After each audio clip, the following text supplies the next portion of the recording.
Sharon, and thank you to both the witnesses.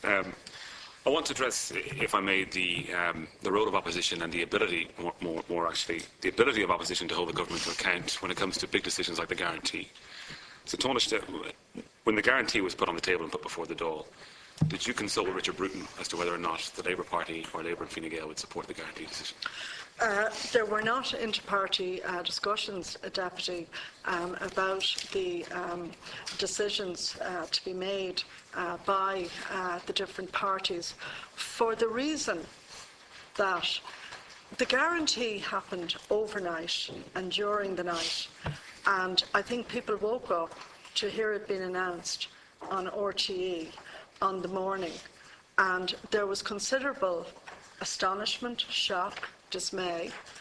I think all of the parties, and certainly in the Labour Party, we were invited to meet representatives of the Department of Finance who were going to brief us, and that happened at intervals immediately after the guarantee on the day and in several days afterwards.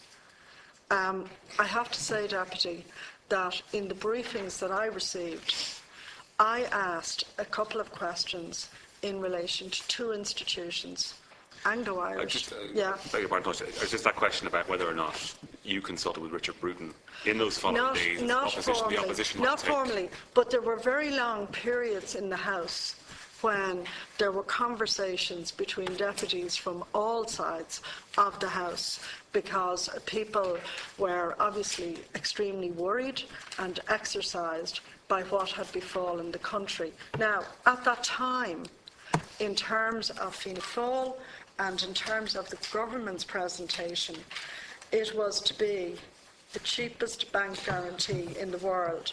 Again, I'm just trying to look at the mechanics of opposition and how the opposition might hold the government to account. So, Deputy Rabbitte, if I may, did you ever attempt to approach Enda Kenny and Fine Gael to see if the opposition would take a united position on whether or not to support or vote against the guarantee decision? Well, again, I think the actual context in which this happened is important.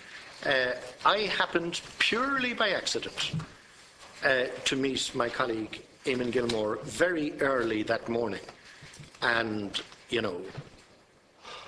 my mouth was open at the news I had just heard, and I briefly discussed it with him. Somebody had already been on to him about dated subordinated debt, and he said that he had already decided that we should oppose it because he felt we were mortgaging the deeds of the country.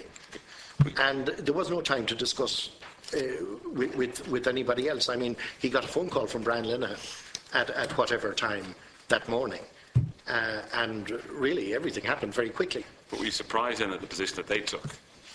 And did you seek to change that? Well, I mean, I could see the circumstances where if you get a phone call at 6:30 in the morning from the Minister for Finance, who has been struggling most of the night with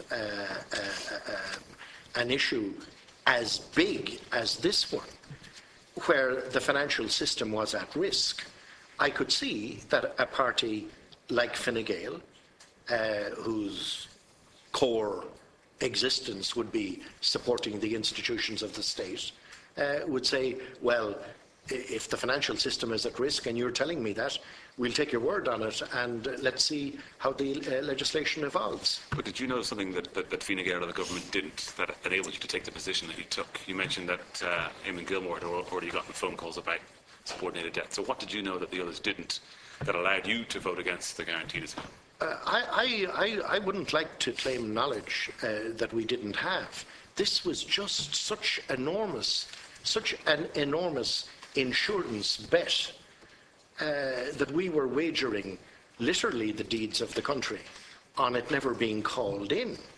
And that was a pretty scary place to be. Now, I had advocated personally the nationalisation of Anglo privately on a date around this time. It's on the record of the House, an intervention I made to that effect. Following which, the late Brad Linehan came to me to say that I had a letter that morning published in the Irish Times concerning nationalisation of Anglo and concerning the fact that I read into what the minister told the House, that he too was in favour of nationalising Anglo. And he came to me to say that they had a 2-hour meeting in the department about replying to the letter, that they decided in the event not to do so, and that nationalising Anglo was not the way out that I might have thought it was. But given the fears that you had about the future of the country, which, transpired to be, appropriate fears, why not try and get the senior opposition party in line with your thinking to try and oppose this, so that the Dáil could hold the government to account responsibly in that regard? Well, I wasn't the leader of the party. I had stepped down a few months earlier as leader of the party. Somebody in those circumstances does not intrude. I mean, I never opened my mouth at a meeting of the parliamentary party for a year and a half. I was not going to intrude onto the territory of the new leadership.